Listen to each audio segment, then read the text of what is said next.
Olá, sejam bem-vindos ao C2Cast, Crédito e Inovação. Eu sou César Galvão e hoje vamos falar sobre as estratégias jurídicas e financeiras que ajudam a fortalecer o nosso mercado de crédito. Tenho o prazer de receber a doutora Patrícia Maia, sócia na Barbosa e Maia Advogados, especialista em recuperação de crédito, recuperação judicial e estruturação de operações financeiras, com uma vasta experiência no nosso mercado, FDICs, securitizadoras e grandes escritórios de advocacia. Prepare-se para uma conversa rica em insights. Essa mulher conhece muito, hein, gente? Tem muito a nos dizer. Patrícia, é um prazer tê-la conosco. Posso chamá-la assim, Patrícia? Claro, prazer todo meu, César. Obrigado. Obrigada pelo convite. Muito bom, Patrícia. Que gostoso, né? Esse nosso bate-papo aqui. Poder conhecer um pouco da sua trajetória. Então, eu já vou, como eu costumo brincar, chego com o pé na porta, né? Tem o costume. Já chego brincando. Então, Patrícia, conta pra nós como que foi o início da sua trajetória profissional, o que te fez vir parar nesse mercado maluco, não, esse mercado legal. Sim. Do fomento mercantil. Olha só, César. Bom, vamos lá, gente. É um prazer estar aqui, obrigada pelo convite. Eu tenho 19 anos de profissão, né? E quando eu entrei no direito, comecei a fazer o direito, primeiro, como todo mundo, eu quero concurso público. Então, eu quero ter um cargo ali, uma segurança e um alto salário sem muito esforço, né? E com o passar do tempo eu percebi que eu queria muito mais. E esse além só viria da advocacia. Então eu advoguei durante muitos anos em grandes escritórios, né? Entrei inicialmente no Tosini Freire, advogados que na época era o terceiro maior da América Latina. Lá já me apresentaram o universo de banco, né, que eu chamo de crédito de primeira linha. Então ali eu comecei a atuar com o Banco Santander e depois, na sequência, eu fui convidada para ir para uma outra banca muito renomada, né? Para mim, eles são um dos melhores também na área de recuperação de crédito de primeira linha para banco mesmo, do universo bancário, e comecei a me desenvolvendo. Só que um belo dia, um sócio passou por mim e ele disse: "Você é a mulher de recuperar dinheiro. Opa. O teu perfil é para recuperar dinheiro." Eu falei, coisa boa. Será? Eu falei, e comecei a ficar com muito medo. E realmente, aquele cara tinha visto algo em mim que com o passar dos anos eu descobri que eu nasci para fazer isso. Então eu nasci para recuperar dinheiro. Eu fui convidada para ser head do departamento jurídico da Continental Banco, que é um dos grandes aqui, né, players do mercado. E eu comecei, e quando eu cheguei naquele universo que era completamente diferente, porque eu só conhecia CCB, CCE, empréstimo, né, produtos bancários, eu falei, que é isso? Que esse pessoal faz? Esse monte de maluco. Um bando de maluco, né? E eles querem tudo pra ontem, e aí, analisa agora, notifica agora, checa agora. Enfim, mas falei, tô aqui, tô dentro e vou dar o meu melhor. Então, eu fui me apaixonando pelo universo da antecipação de recebível. Não só sob o ponto de vista velocidade, mas pelo propósito. Pelo propósito, porque assim, eu entendo e passei a enxergar as empresas que antecipam recebíveis como realmente a mantenedora de empresários que às vezes eles são a escória, do universo financeiro. Muitos, né? Então eles já perderam o crédito, perderam bens para bancos. E se eventualmente ele não tiver um empresário, um fundo, uma securitizadora que acredite no negócio e que o mantenha vivo, quantos postos de trabalho teriam sido extintos? Então, eu acabei me apaixonando por esse universo, tanto do seu ponto de vista a operação, o negócio em si, entender de que forma eu conseguiria trazer mais segurança para aquela operação, porque o risco sempre vai existir, mas existe uma maneira de acrescentar e trazer segurança para que o empresário tome as suas decisões sobre conceder aquele crédito ou não com maior segurança. E, efetivamente, quando o default acontecia, quais eram as ferramentas que eu poderia utilizar para recuperar o crédito o mais rápido possível? Então, César, eu entendi que a securitizadora, o FDIC, ele não existe para matar o empresário, ele existe para manter o empresário vivo. E utilizando essa sistemática, eu fui trazendo novas ferramentas para recuperar o crédito de uma maneira mais veloz. Hoje, as pessoas que me conhecem no mercado, eu sou conhecida como a rainha da falência. Uau! Não sabia desse apelido. Exato. Eu sou conhecida como a rainha da falência, porque justamente não é que eu saio pensando em quebrar todo mundo, mas ao longo do tempo eu fui fazendo testes e utilizando ferramentas que pudessem trazer esse devedor para uma mesa de negociação mais rápido. Então, as ferramentas, as tecnologias, o trabalho dos birôs de crédito, eu fui analisando com o passar ao longo desses 10, 12 anos no universo de FDIC e securitizadora e entendendo de que forma eu iria cercar o devedor. Mas cercar positivamente. Porque diferente do banco, quando um devedor... Claro, eu tô falando de empresário sério, eu tô falando de empresário bandido que dá golpe, tá? Uhum. Mas quando o devedor, ele vem para uma composição... o FDIC, a securitizadora, acaba abrindo as portas, porque temos maneiras de receber o nosso crédito de volta e, ao mesmo tempo, continuar fomentando aquela atividade. E é isso que, para mim, foi se tornando mágico e que me fez realmente querer me tornar uma especialista nesse ramo. Que legal! Nossa, então... Olha, como empresário do segmento, acho que eu tenho muitas dúvidas, muito a perguntar. E se você me permitir, vou explorar todo o seu conhecimento aqui hoje. Fica à vontade. Legal. Patrícia, eu gosto muito de história, sabia? Então eu queria que você contasse para nós assim, poxa, nessa trajetória toda, eu já me deparei com tantas situações. Tem alguma que foi marcante, que você fala assim, poxa, teve uma ocasião que aconteceu algo que realmente vale a pena compartilhar? Teve um caso que me marcou muito, tá? Então, como eu te falei, eu sou conhecida como a rainha da falência, mas também sou conhecida como uma pessoa mais incisiva. Uns dizem meio briguenta. Eu gosto de uma boa e saudável briga. E tinha uma empresa, enfim, era uma empresa grande da região do Nordeste, ela estava em recuperação judicial. E o nosso crédito, ele era um crédito pós-RJ. Então, a lei me permite que, como um credor pós-recuperação judicial, eu posso perfeitamente te executar e, se eu quiser, também pedir a sua falência. Como eu percebi que aquela empresa não estava... Eu fiz toda uma investigação patrimonial. Percebi que aquela empresa não estava tomando crédito com FDIC, nem com securitizadora, não estava tomando crédito de segunda linha, ele não estava antecipando o recebível. O que eu fiz? Vou executar. Só que, obviamente, eu dei um jeitinho, ao invés de eu executar lá no juízo da recuperação judicial, que era na comarca de Horizonte, no Ceará. Qual era a perspectiva que eu tinha de ter sucesso lá numa comarca pequena em que a empresa comandava a comarca, né? Ela era responsável por um percentual considerável da receita do município. Era praticamente zero. Então, eu utilizei uma cláusula de eleição aqui em São Paulo e distribuí no Foro Central essa execução. E fui juntando vários elementos para o juiz me dar um arresto liminar, para bloquear as contas, porque eu sabia que se eu bloqueasse ia ter dinheiro. Pimba! Distribuí a ação, despachei com o magistrado, né? Lembro até hoje.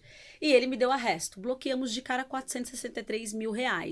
O débito não era muito alto, eram 700 mil, então faltava só um gapzinho para eu complementar. O devedor resolveu aparecer. Olha só. E aí ele resolveu aparecer com tudo, enfim. Atravessou uma petição dizendo que ele estava em recuperação judicial e que, em virtude disso, o processo deveria ir para Horizonte, no Ceará.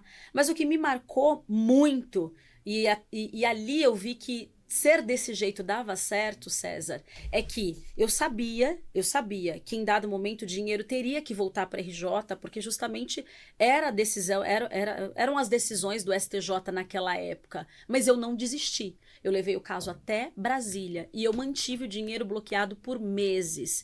Ah, Patrícia, mas no final do dia você sabia que o dinheiro ia ser liberado? Sim. Só que se eu conseguisse manter esse valor bloqueado durante meses, ele ia ter que, em dado momento, negociar comigo. E assim o foi. Então, eu levei o caso até Brasília e eu lembro até hoje que eles conseguiram, em Brasília, liberar o valor. Só que a decisão não tinha sido proferida pelo ministro relator, que era o Felipe Salomão, na época. Foi nessa época de Natal, inclusive. Sim. Eles estavam meio que fazendo um rodízio entre os ministros. E tinha um defeitinho na decisão. Eu cheguei para o juiz de São Paulo, eu peticionei, fui despachar com ele. Eu lembro como se fosse hoje. Entrei no gabinete dele com a minha assistente, que me chamava Patrícia, coloquei a bolsa, joguei a bolsa, falei, excelência, o dinheiro tem que ficar bloqueado. E aí ele olhou para trás, meio assustado, E a gente começou a discutir no bom sentido, pau a pau. E a minha assistente morrendo de medo, falou, essa louca vai ser presa daqui. César, eu sei que eu argumentei tanto com ele, de uma forma tão incisiva, que ele falou, eu te dou 48 horas para resolver isso no STJ.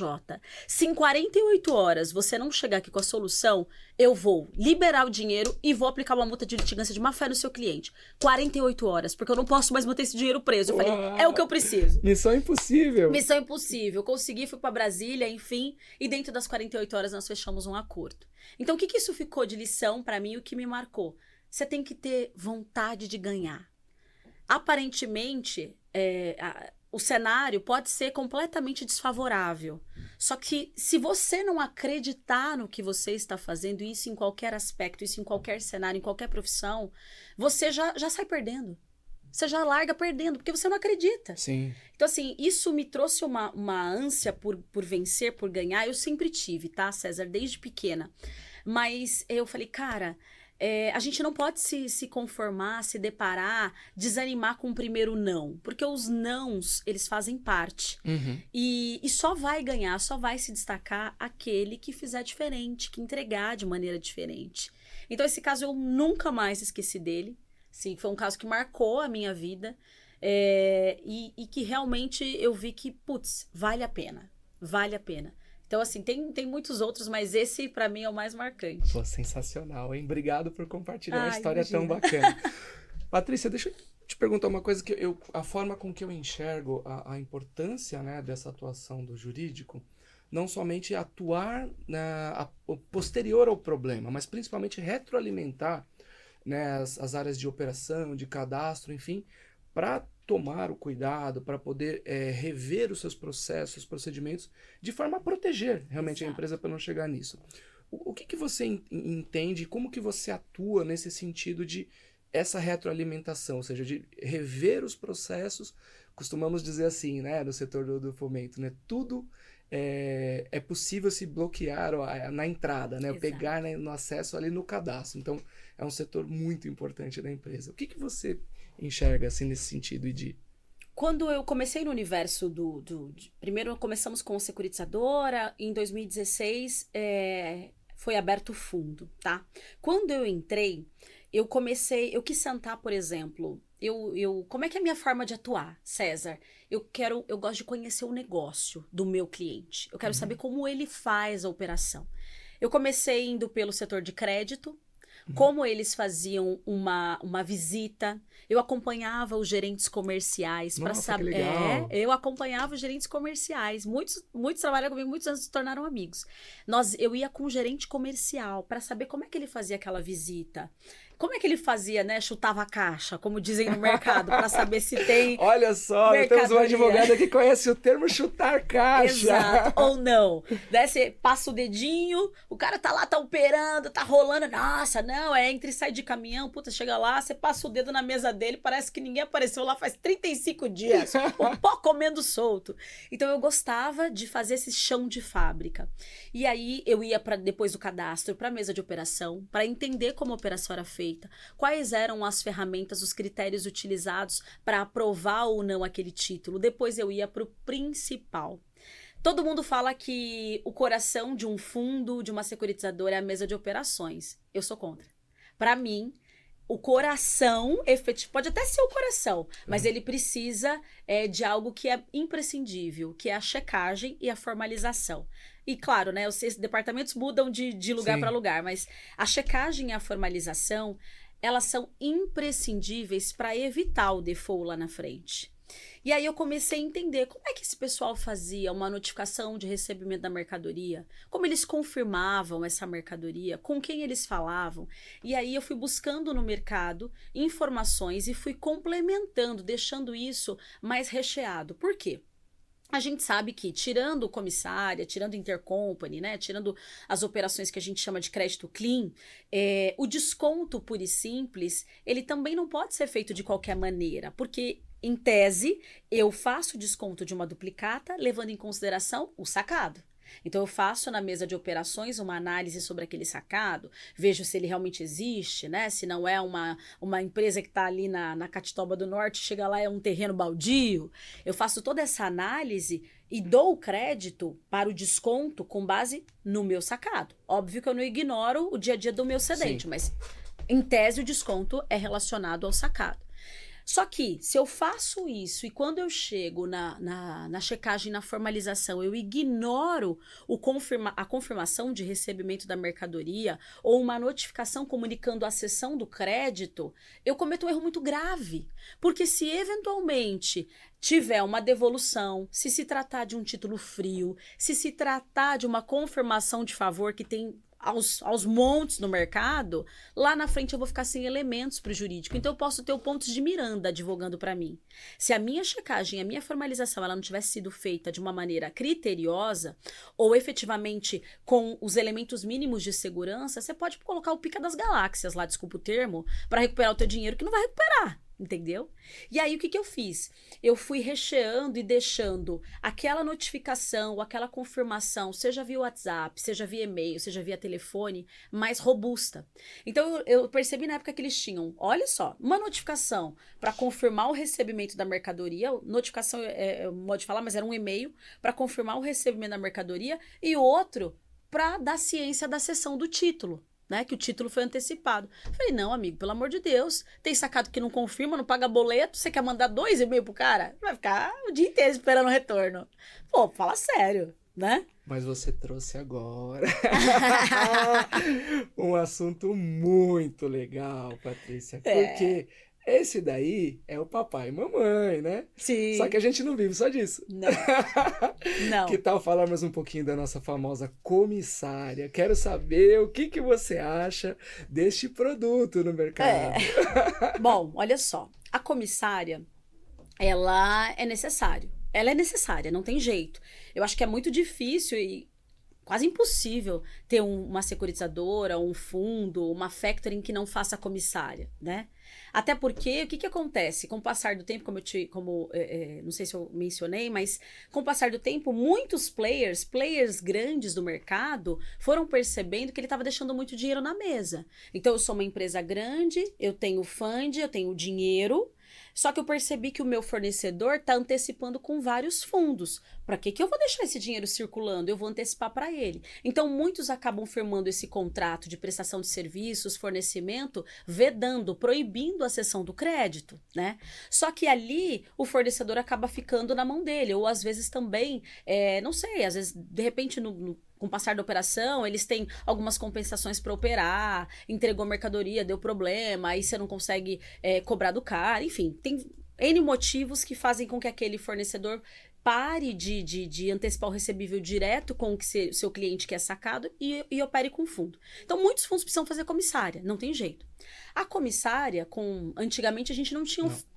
Desculpa. Imagina, antigamente a gente não tinha ferramentas, né, que Sim. pudessem trazer segurança para o FDIC, exemplo, nota comercial, hoje, né, outros mecanismos, com o passar do tempo, constituir garantias de alienação fiduciária. Então, você fazia essa comissária totalmente descoberto. Clean total.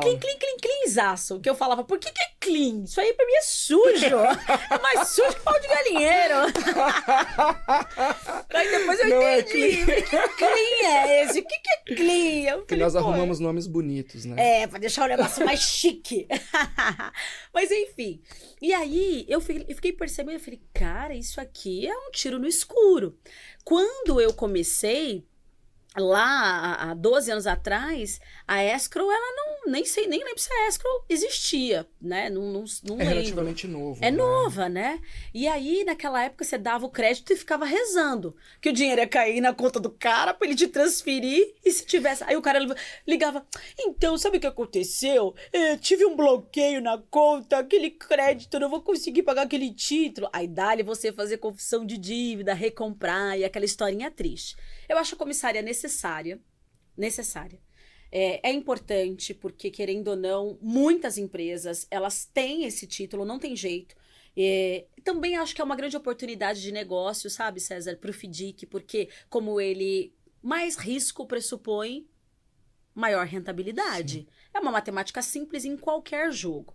Então, querendo ou não, a comissária, ela também é importante para o empresário, mas ao mesmo tempo é necessária para o FDIC. E hoje a gente tem, como eu disse, várias ferramentas que você consegue, pelo menos, se resguardar. Se eventualmente tiver um default, tiver uma RJ, caiu o dinheiro lá, o cara pegou, abocanhou um bloqueio, você tem a garantia que você pode discutir. Seja ela alienação fiduciária, ou você eventualmente fez uma nota comercial e acabou dando esse dinheiro pro cara, e ele vai te pagar com comissária, dá problema. Enfim, tem várias operações estruturadas hoje que permitem com que o FDIC e a securitizadora façam a comissária, o antigo fomento, de uma maneira muito mais segura. Perfeito. Não sei se respondi sua pergunta, né? Totalmente, que eu falo demais. Né? Ô, Patrícia, totalmente. Na verdade, eu fiz esse gancho, né? Para falarmos justamente dessas ferramentas modernas, né? Porque, de forma geral, assim, né, Patrícia, eu sempre tenho a preocupação de falar, para que eu quero fazer esse podcast? Né? Qual que é o objetivo?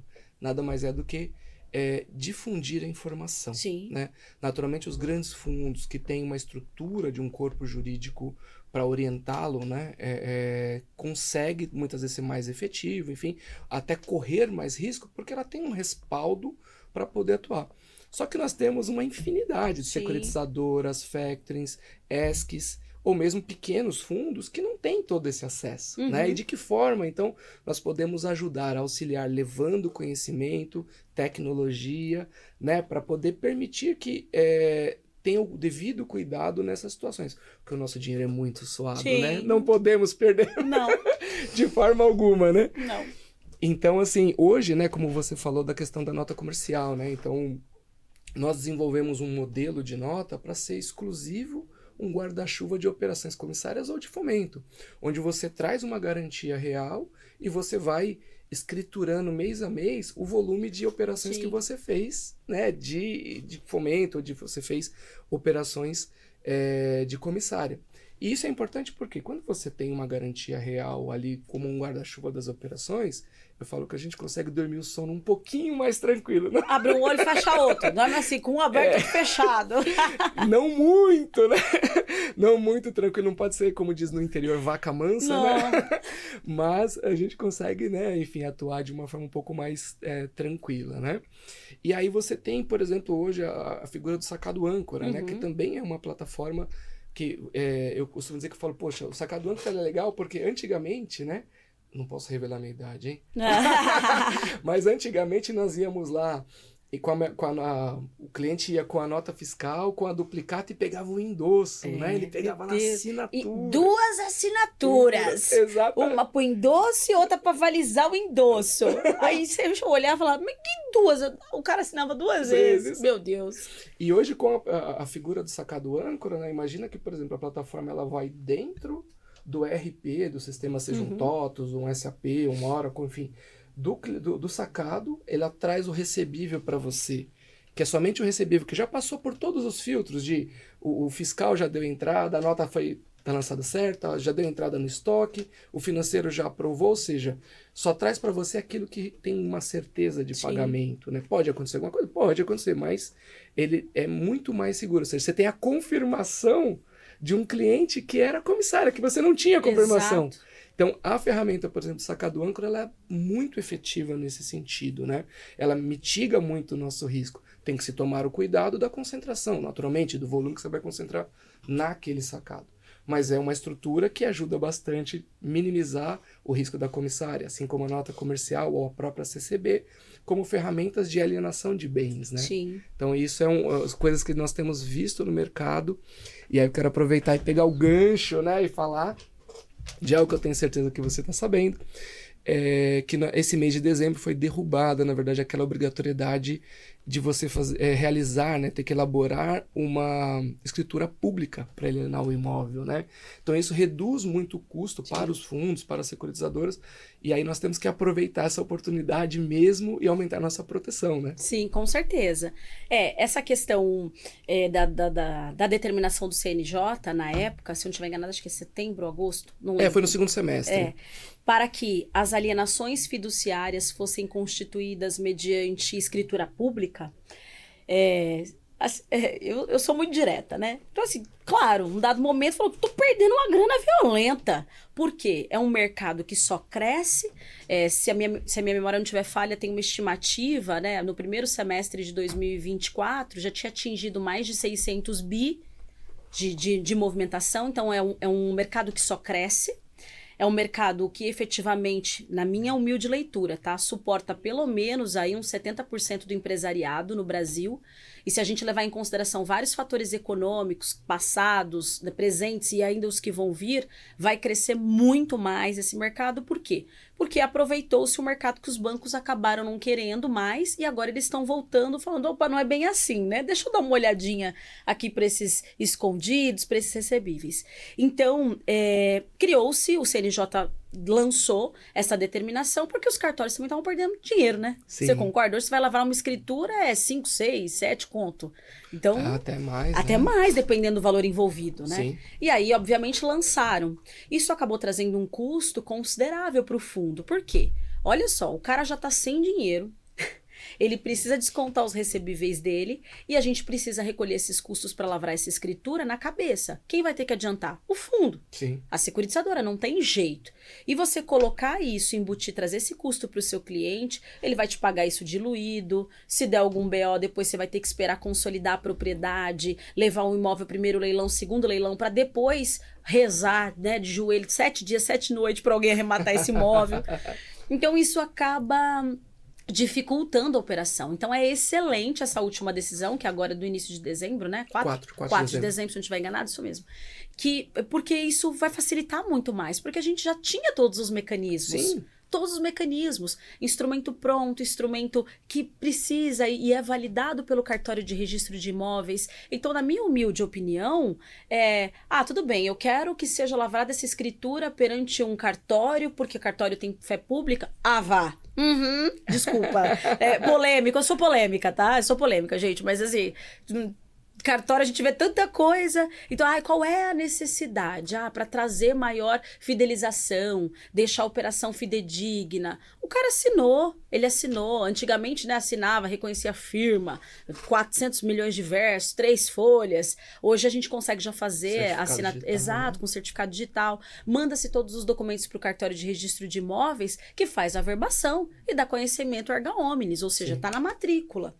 E, obviamente, tinha total segurança para quem? Para as partes. Tanto para o fundo, que é o credor fiduciário, como para quem deu imóvel em garantia, que é o devedor fiduciário.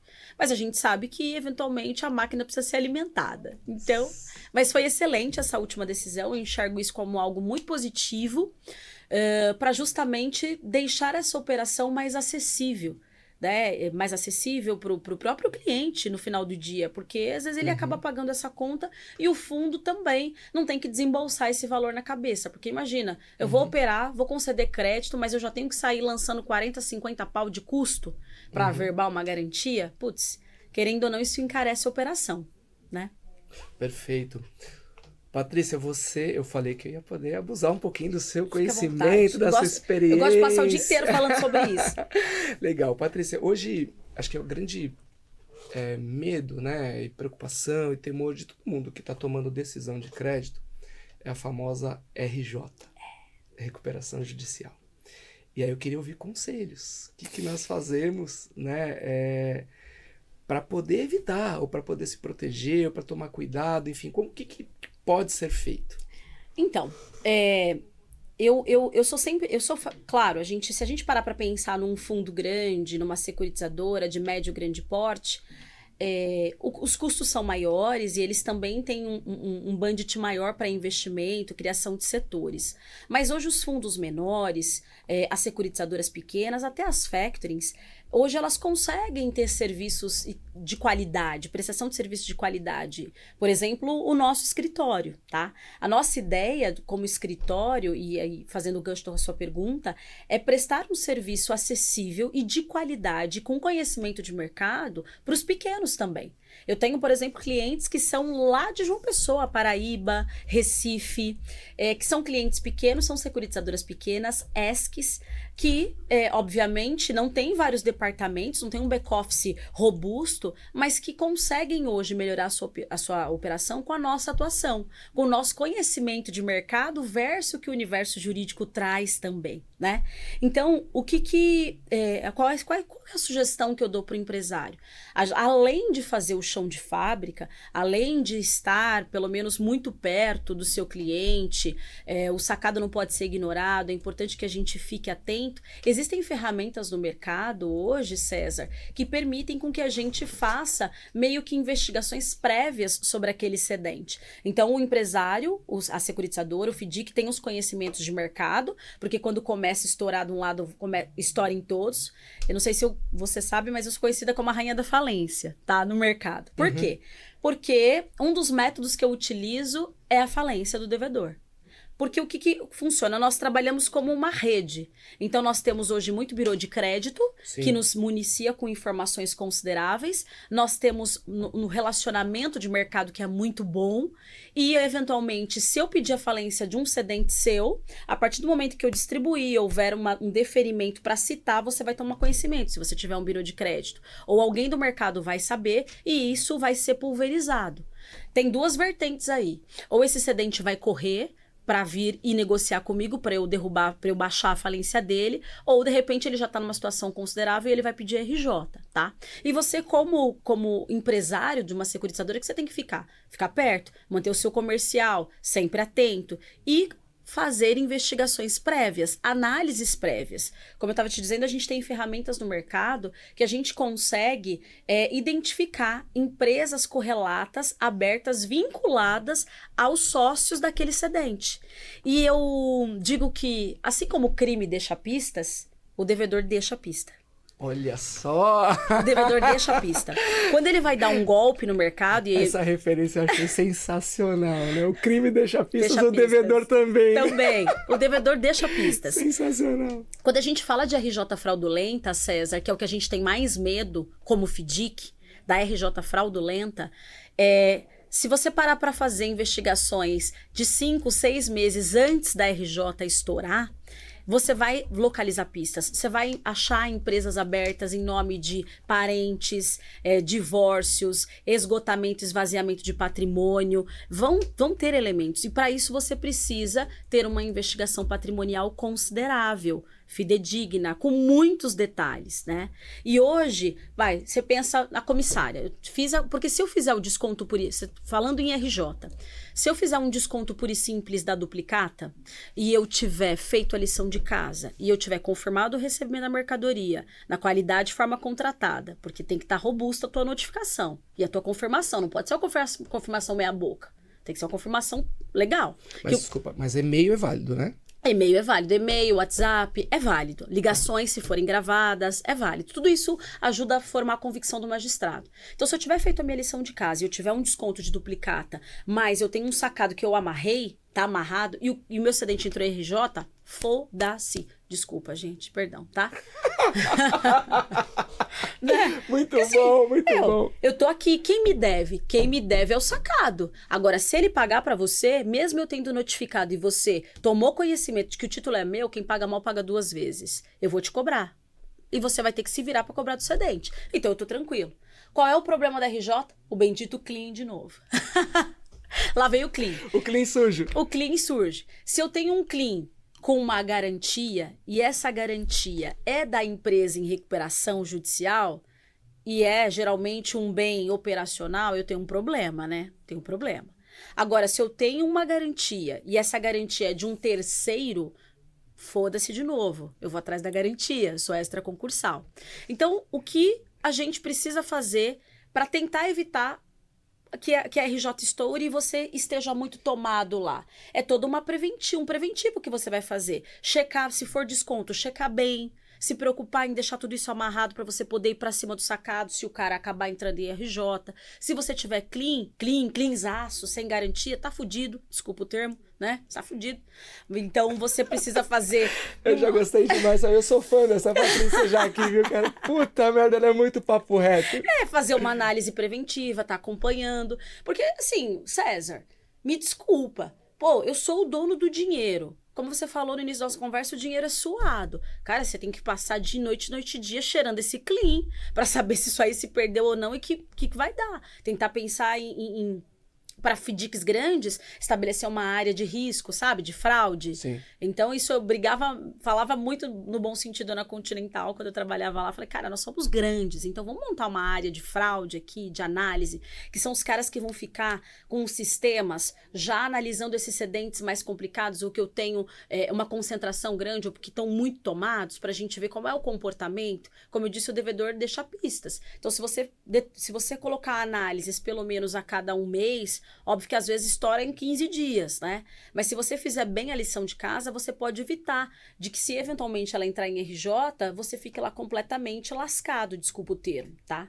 Então, tem mecanismos, a atuação de um advogado, quando a gente fala em advogado, a gente pensa logo em custo, né? Porra, eu vou contratar um escritório, eu vou trazer custo para minha operação. Mas hoje, a minha ideia de ir passando e transmitindo essa mensagem, seja para o fundo grande, para a securitização grande ou pequena, é que, cara, você pode hoje ter serviços de qualidade de um advogado, de um jurídico, de um profissional que entende o seu negócio, para evitar o default. Porque se eu for só atuar no default, César, do meu cliente, eu sou um custo para ele, porque o dinheiro dele já perdeu. Sim. Agora, se eu fizer toda essa lição de casa e estruturar o negócio dele, sob o ponto de vista segurança jurídica, para trazer para ele maior tranquilidade, pô, eu sou essencial para o negócio. Eu não sou custo, eu sou parte do negócio. Cara, Patrícia, é muito legal ter essa conversa muito papo reto, assim, porque...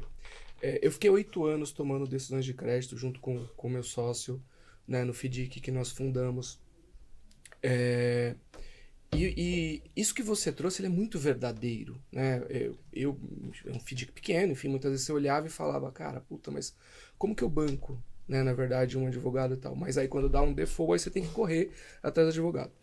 E aí eu vejo que aqui você tem um puta desafio, mas ao mesmo tempo você tem uma grande oportunidade. Porque se eu, como empresário, entendo que isso é algo que agrega valor e eu consigo...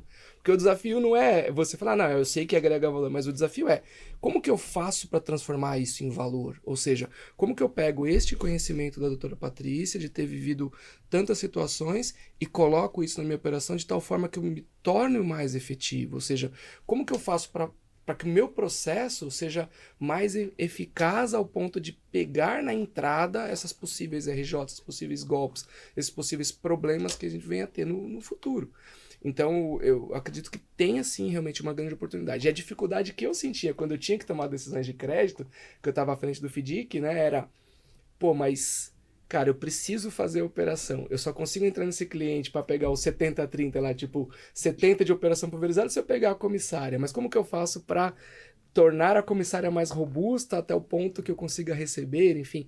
Então, ter essa conversa aqui é algo, acho que, cara, sensacional, porque você traz a prática do dia a dia, tem coisas que eu sei que todo mundo fala, puta, isso eu já faço, mas como eu faço melhor? Sim. Né? Como que eu posso melhorar esse processo? Sim. Então eu entendo que tem muito valor agregado aqui, né? Sim, muito, muito. Acho que esse é o termo, né? Agregar valor. Porque a gente une o conhecimento à experiência, porque qual que foi a visão que eu tive, César? Extrair ao máximo o conhecimento de quem está no dia a dia, de quem tem a caneta para dar o crédito, versus o conhecimento que eu tinha de recuperar dinheiro. Recuperar dinheiro é sensibilidade, é detalhe, é muito detalhe, muito detalhe. Você tem, e não posso dizer que é dom, senão vou ser leviana, vou dizer, tem dom de recuperar dinheiro, nossa, não. A rainha da falência. Assim, é treinável, você vai pegar um, vai pegar outro, e aí você vai meio que descobrindo, porque, repito, o devedor deixa pistas. E você parar para trazer isso para o empresário, de unir e falar assim, cara, é possível que você faça isso com um custo muito baixo. Então, assim, A gente sabe das dificuldades que é ter mão de obra. E mão de obra qualificada, principalmente num país que hoje as pessoas pregam que é muito fácil ganhar dinheiro. Você vai num tigrinho da vida, joga um negocinho ali, joga 1.000 conto, ganha 35, faz um TikTok, né? E aí começa a ficar milionário. Então, assim, é difícil a gente hoje conseguir mão de obra por conta da cultura que está sendo pregada, principalmente para as novas gerações. Então, a gente sabe que tem essa dificuldade. A gente precisa fazer muito treinamento com a equipe. E, ao mesmo tempo, pensar em otimizar os meus processos de forma rápida, prática e clara. Exemplo. Patrícia, como eu mando um e-mail para o cara confirmando o recebimento da mercadoria na qualidade de forma contratada? Ali você fala que foi cedido para você, biriri pororó, e que ele tem 48 horas para se manifestar, confirmando se recebeu a mercadoria na qualidade e forma contratada. E eventuais exceções não poderão ser opostas contra você, porque você é terceiro de boa-fé, você só comprou o crédito. E o silêncio dele será interpretado como concordância. O bonitão dá ok, né? Porque essa é a resposta que a gente tem do sacado, né? Ok recebido.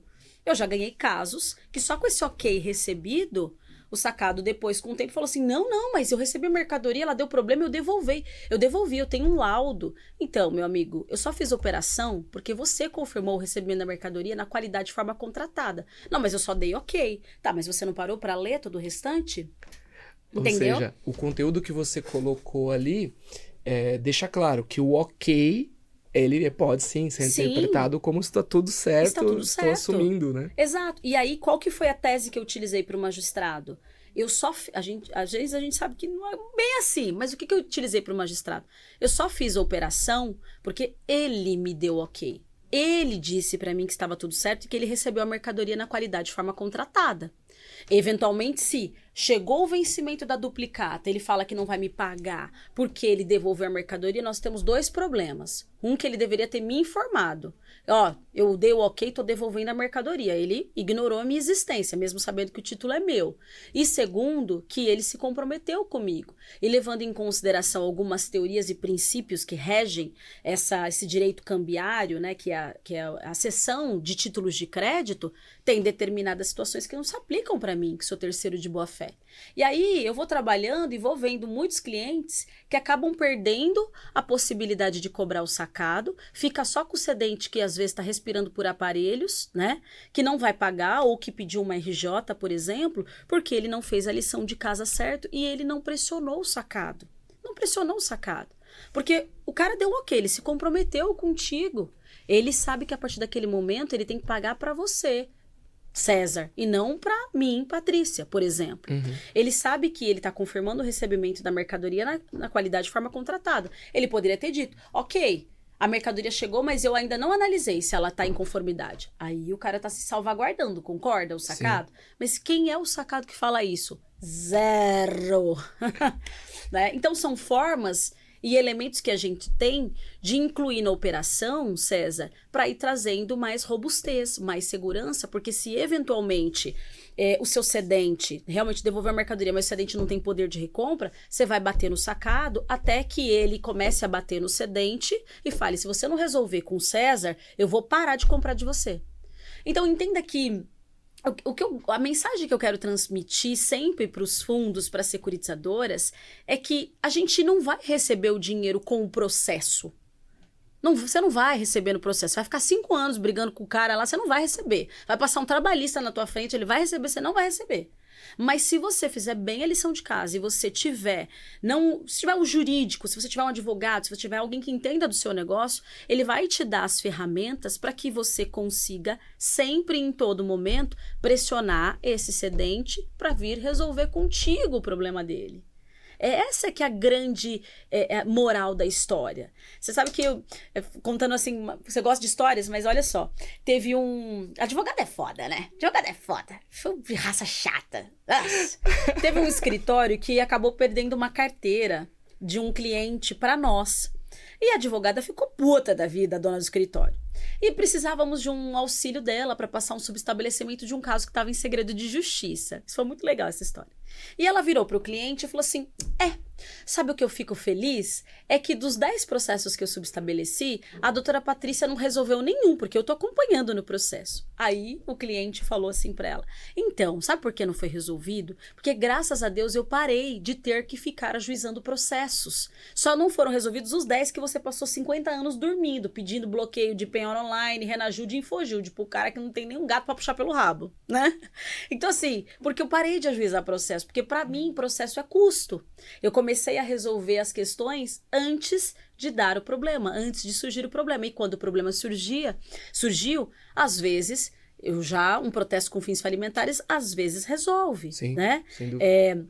O fato, às vezes, de você fazer uma investigação e falar assim pro seu cedente, meu amor, João, deixa eu te contar uma coisa. Eu descobri que a sua filha, Maria, ela abriu uma empresa, né? E ela abriu essa empresa há 5 meses atrás, e inclusive com o mesmo objeto social que o seu, com as mesmas atividades. E também fiz uma pesquisa num sistema que eu tenho, e nesse sistema diz que houve migração de funcionário seu para a empresa dela.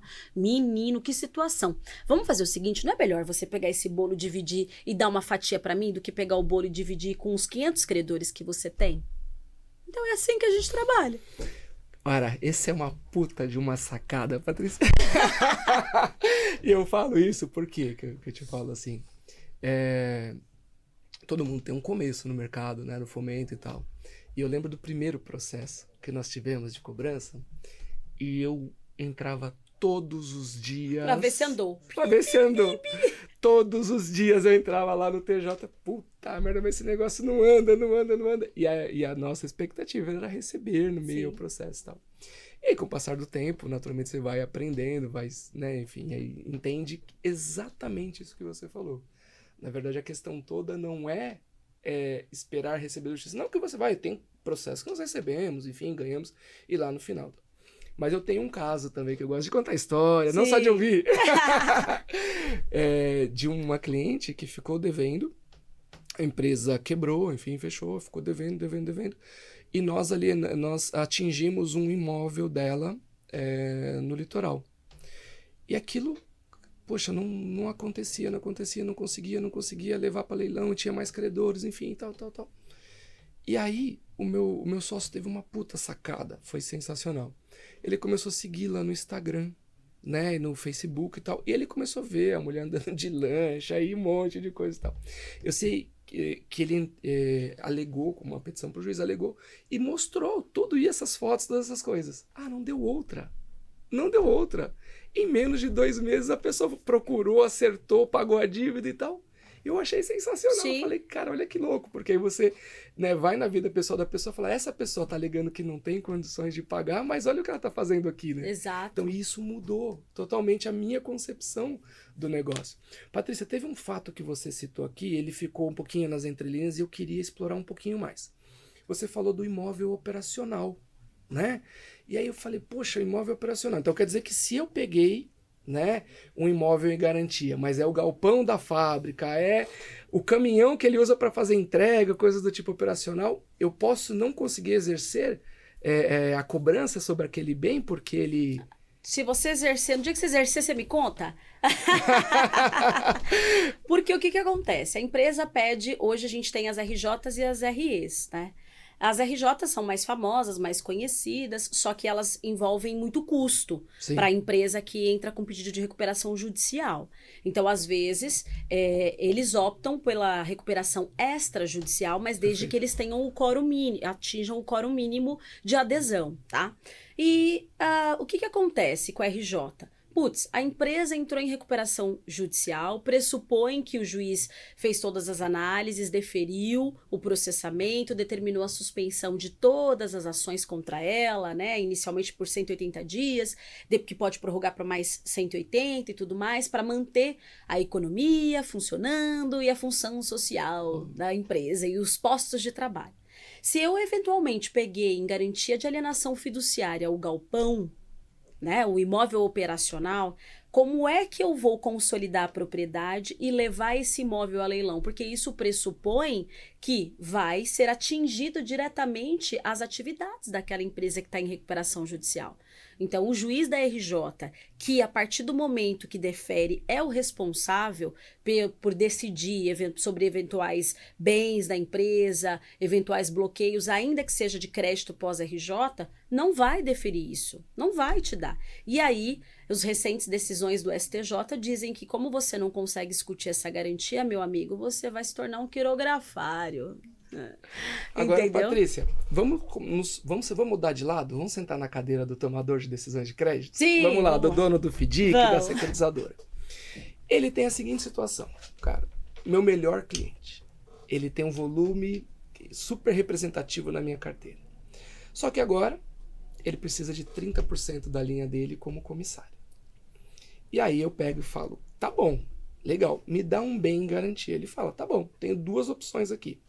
Tem o galpão da empresa, que está em nome da empresa e falta tudo certo aqui, não tem nenhuma alienação, você pode fazer uma alienação nela. Ou tem a minha casa, que está no meu nome, pessoa física, né? Meu, da minha esposa, enfim. Qual dos dois eu pego? Eu pegaria a casa. Por quê? Porque o que ocorre?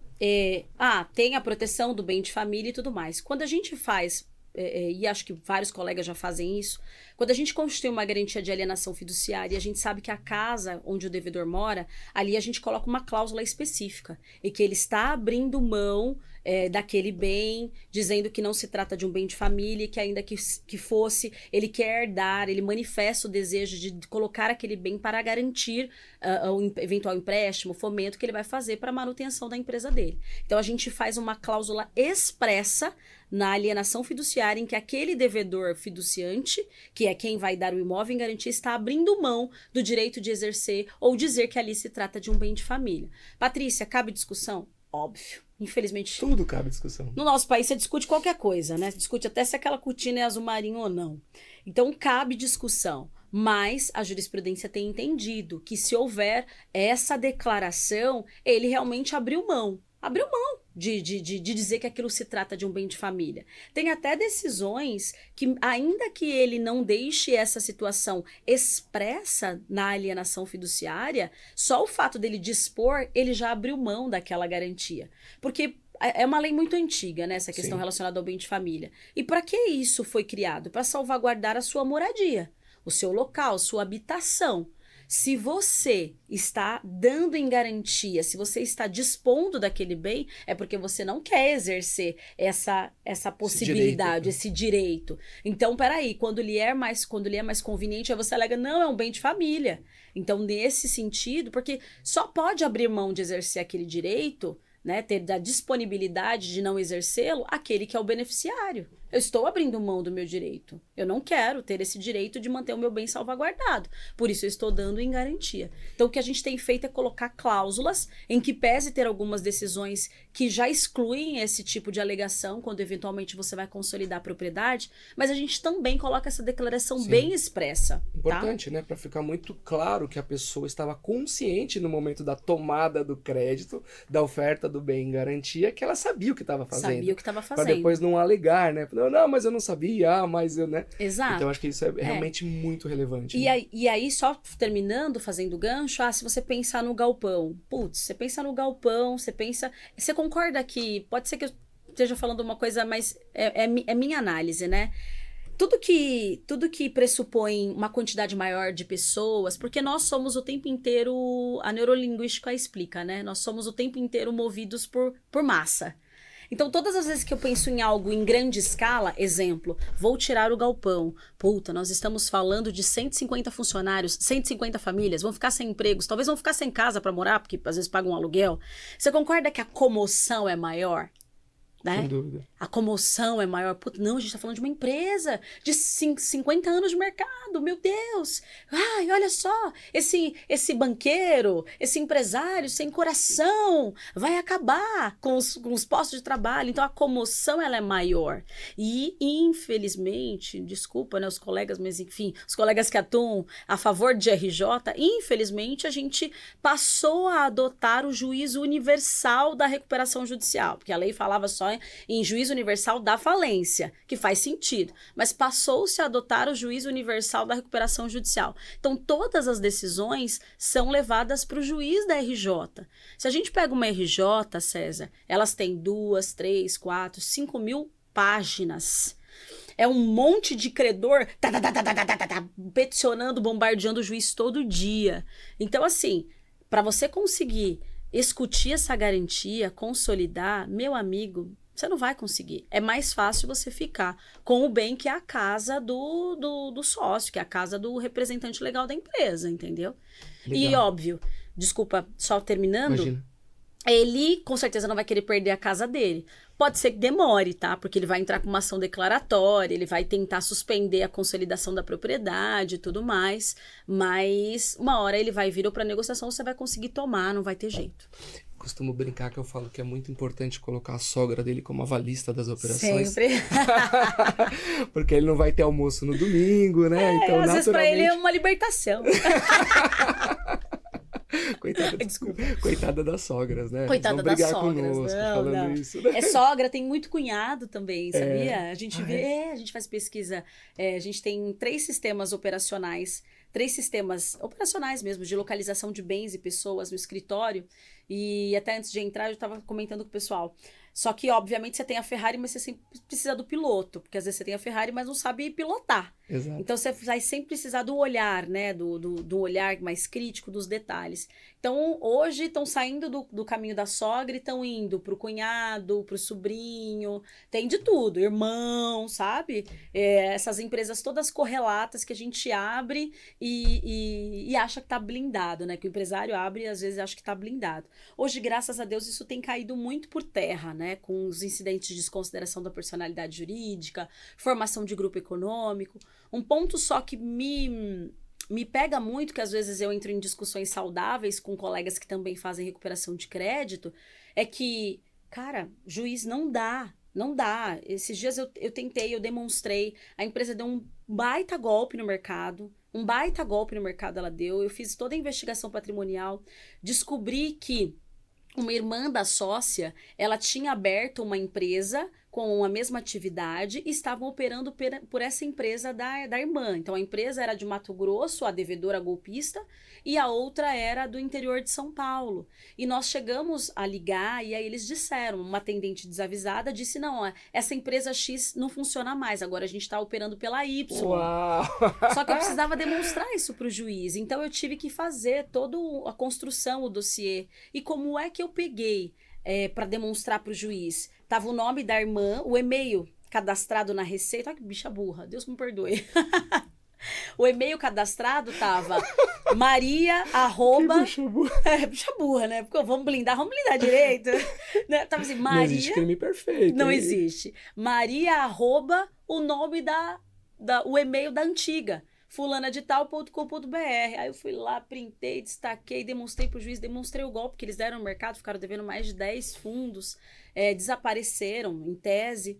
E o juiz falou para mim, não, é prematuro. Nessa análise é prematura. E não deferiu o ingresso dessa empresa que eu localizei no polo passivo da execução. Caramba. Ainda me mandou citar todo aquele caminho longo. E aí eu tô correndo, agora eu agravei, obviamente, pro tribunal, então a gente faz todo um trabalho de ir lá, sentar com o desembargador, explicar a operação, porque se o juiz, né, com todo respeito, que é um pouquinho mais novo, não conhece o nosso mercado, imagina o desembargador. Então eu vou até lá, despacho, explico, desenho, levo a minha investigação, porque eu faço desenhada, carinha de um, setinha, carinha do outro, realmente um trabalho artesanal. E eu tô brigando no tribunal e vou levar até o STJ. Por quê? Porque pro meu cliente não faz sentido ficar uma execução toda sabendo que aquele cara deu um golpe, fechou as portas, enquanto tem a outra trabalhando, funcionando, né? Então eu vou brigar ao máximo. Então a ideia central é justamente essa, é enxergar o que realmente não tá nítido, o que não tá claro, é fazer todo esse caminho, né? Então, em virtude disso, a gente sabe que as RJs, elas são um ponto de preocupação muito grande para o empresário, né? Como é que ele faz para se proteger e se acontecer, qual é o caminho e se ele vai estar realmente salvaguardado se ele pegar um galpão. Porque se você parar para pensar, César, no final do dia, daqui a pouco a gente vira uma imobiliária. Exatamente. Né? Tem que se tomar muito cuidado com isso, né? Porque acho que precisa, na minha opinião, muito claro, assim, né? Para você saber o que você quer. Né? Eu já visitei fundos de investimento que ele fala claramente, ele fala, cara, para mim é o seguinte, eu atuo aqui somente com garantia e eu nunca perdi R$1.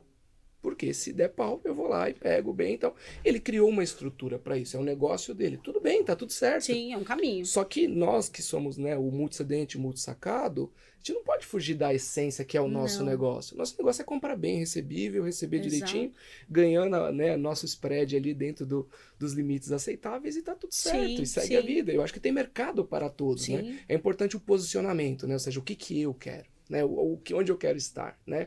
Talvez eu faça um misto. Eu reservo uma parte do meu recurso para atuar nesse mercado, eu reservo uma parte para esse.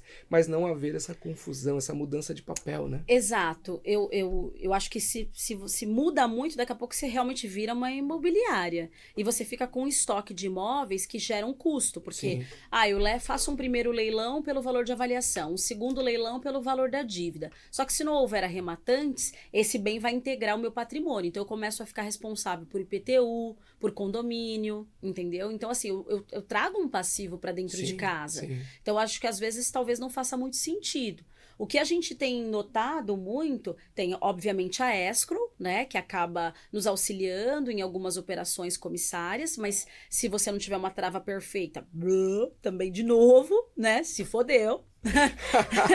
Se não tiver uma trava perfeita, a trava perfeita é praticamente impossível de conseguir nos tempos de hoje, porque você tem que mandar para o sacado dar um de acordo, que ele só vai alterar aquela conta com a sua concordância a fundo. Então, você tá fazendo uma comissária porque o cara não quer que antecipe. Aí você vai lá e ele vai assinar? Não sei, tem uns que sim, tem outros que não, varia, né? Muda de negócio para negócio. Mas a escrow é uma possibilidade, né? Traz uma possível segurança. Hoje não é uma segurança absoluta, e desculpa até, né? Tanto é que tem, assim, vários amigos no mercado que ficam muito putos comigo, porque falam, porra, não aguento mais eu receber ofício seu bloqueando conta. Mas o lado positivo é que poucos advogados conhecem qual é o mecanismo de bloquear a escrow, mas pra gente que atua no mercado, a gente às vezes consegue fazer isso, mas é demorado, é muito mais demorado, não é igual um cisbajude que você bloqueia rapidinho na hora, mas a escrow ainda é uma ferramenta muito utilizada para comissária quando você não utiliza nota comercial e não constitui garantias reais. Mas um outro caminho também que a gente faz quando a gente não tem o mundo perfeito é, fiz uma comissária, então são 5 parcelas. Eu sei, e tem outros títulos que vão vencer. Eu sei que existem chances dele pedir uma RJ, eu sei que existe chance de dar default, ou tive conhecimento por alguma consultoria que ele trocou a escrow lá naquele sacado, eu saio notificando todos os sacados. Eu notifico todas as comissárias. Então já teve caso que eu consegui. O que aconteceu? Eu notifiquei a comissária, o cara não tinha pago a nota ainda, ele bloqueou. E aí ele me mandou aquela notificaçãozinha básica do sacado dizendo, não pago para terceiros, só pago para o fornecedor. Eu disse, quero ligar, quero falar com o seu jurídico. Passei a mão para o jurídico e ensinei o jurídico dele a fazer as coisas. Eu disse, olha meu amigo, é assim, assim, assado. Quer uma sugestão? Resolve a tua e a minha conseguindo em juízo. Faz uma consignação em pagamento. Ao invés de você pagar para o seu fornecedor ou pagar para mim, porque você disse que para mim, FDIC você não vai pagar. Você falou que só vai pagar para o seu fornecedor. Eu tô dizendo para você que se você pagar para o seu fornecedor, eu vou entrar com uma ação contra você, tá? Ele falou assim, não vou consignar em juízo. O jurídico, e é uma puta de uma empresa, tá? Falou assim, não vou consignar em juízo, eu vou pagar para o fornecedor. Eu falei, filho da mãe, e agora, o que eu faço? O que eu pensei? Eu falei, cara, eu vou entrar com uma tutela de hoje para amanhã. Eu entrei com uma tutela antecedente. Mostrei pro juiz que o título era meu, juntei a notificação do sacado e falei, manda ele depositar a excelência ou na minha conta ou em juízo. O juiz me deu a liminar e deu para ele multa de R$500 por dia se ele eventualmente não depositasse em juízo o valor. Então, assim, é isso que eu falo. É conhecimento de mercado versus o universo jurídico versus mecanismos, as ferramentas. Não adianta você ter um puta de um advogado, um cara que entende muito de processo, de direito material, e ele não conhece o teu negócio, porque ele não vai conseguir te ajudar. Porque ele vai pensar, puxa vida, agora, olha, mas você não cumpriu o artigo 290, dando ciência da cessão do título, então agora você vai ter que ficar sem cobrar. Então, assim, você vai nadar e morrer na praia, né? Então, tem muitas formas de continuar você fazendo sua comissária sem virar uma imobiliária, mas para isso a gente precisa ter essa sinergia, ter esse contato de mercado, fazer umas investigações, análises prévias para tentar identificar como é que esse excedente está se movimentando, né? Surgiu, às vezes tem muito fundo que, poxa, surgiu um protesto com fins falimentares do cedente dele, ele caga e anda para aquele protesto. Ele continua ali alimentando, pá. Cara, acende o alerta. Dá uma ligada para aquele outro fundo, né? Troca uma ideia, troca uma figurinha, vê o que aconteceu ali. Então, assim, comissária. Comissária tem muito problema de emissão de duplicata fria, porque você Não pode confirmar. não pode confirmar. O canhoto e nada é a mesma coisa, né? Uma vez eu fui visitar um empresário que ele sentou, na hora que ele abriu a gaveta para me dar um cartãozinho, acho que tinha 400 milhões de carimbo lá. Tinha carimbo de todo mundo. Eu falei, isso, muito bom, é isso aí. Então, assim, canhoto e nada é a mesma coisa, né? Então, fica atento, tem formas, tem maneiras de você ir tentando identificar isso. Às vezes tem muita emissão de duplicata fria, tomou um golpe da comissária. Isso é um ponto muito importante de falar aqui, ainda mais ligado em RJ. A recuperação judicial, ela tem requisitos que você precisa comprovar para que ela possa prosseguir, né, César? E com a chuva de RJs que acabou acontecendo, os tribunais, eles foram se especializando. Então, por exemplo, hoje em São Paulo tem várias especializadas, né, em RJ, até mesmo Campinas, essas grandes comarcas, tem juiz que só faz aquilo. Então, o cara é especializado. De modo que, hoje eles não estão mais engolindo a RJ pura e simples quando o cara distribui. Não, eles expedem um mandado de constatação, contratam uma auditoria, já fixam um AJ para ir lá fazer uma análise, para ver se não se trata de uma RJ fraudulenta. Então, tem requisitos para que essa RJ ela prossiga. E, eventualmente, quando eu tenho uma comissária que não é comissária, que ela é friazona, gelada, morta, eu tenho um crime, pelo menos aí, de emissão de duplicata fria, que não dá nada hoje em dia. Mas, dependendo dos elementos, eu constituo aquilo como um crime de estelionato. E aí, o que eu tenho que ter? Eu tenho que ter uma área de direito penal econômico, eu tenho que ter um advogado que possa ir fazendo o cível, que é infernizar a vida da empresa em RJ, que ela peticiona, a gente peticiona, ela peticiona, a gente faz um barulho dentro da RJ dela para ela vir procurar a gente para um acordo, e automaticamente eu vou pro criminal também. Eu entro com pedido de instauração de inquérito policial para apurar o crime de estelionato. E aí eu pego esse IP, vou lá e jogo na RJ. Eu falo aqui, ó, tem que investigar melhor, pode ser uma RJ fraudulenta. Olha aqui a emissão de duplicata fria. Onde foi parar esse dinheiro? Porque se eventualmente a operação não aconteceu, esse dinheiro foi aonde? Para onde ele foi? Então a gente não pode desistir, entendeu? Legal. Olha, eu vou te falar uma coisa. Vou falar Patrícia, estou amando a nossa conversa, cara. Putz, você tem muito conhecimento. Sensacional. Olha, poucas as vezes eu aprendi tanto assim. Ai, que viu? bom, que bom. A ideia é essa. Numa conversa com um advogado, né? Sim, Porque sim. geralmente, quando a gente senta com os doutores, né? Na verdade, fala-se quase um outro idioma. Isso é um problema. E você é muito papo reto, né? Sim. E nós conseguimos entender tudo, falamos a mesma língua, né? Que bom. Patrícia, eu não tenho como não convidá-la para um segundo episódio, porque com que tanto ótimo. conteúdo assim, nós não vamos conseguir em tão pouco tempo, né, Sim. captar tudo e levar, principalmente, eu tenho certeza, incrível que você estava falando e eu pensando em cada um dos meus amigos e clientes que atuam, né, os nossos ouvintes aqui, o pessoal que curte o nosso podcast, fala, cara, que legal, nossa, isso, olha aquilo e tal, né, de quanta coisa que vai realmente aprender e colocar em prática no seu dia a dia. Então, realmente, um conhecimento de muito valor agregado. Que bom, que bom. Então, infelizmente, eu vou ter que encerrar o nosso episódio de hoje, mas já marcamos um segundo. Sim. E aí, todo prazer. eu quero te pedir uma coisa. Sim. Pode ser? Claro! Olha só, eu queria que você deixasse um conselho para os nossos amigos, ouvintes, enfim, que de repente alguns já são muito veteranos, outros estão chegando agora nesse mercado e estão curtindo, né, o nosso podcast. O que você deixaria para eles?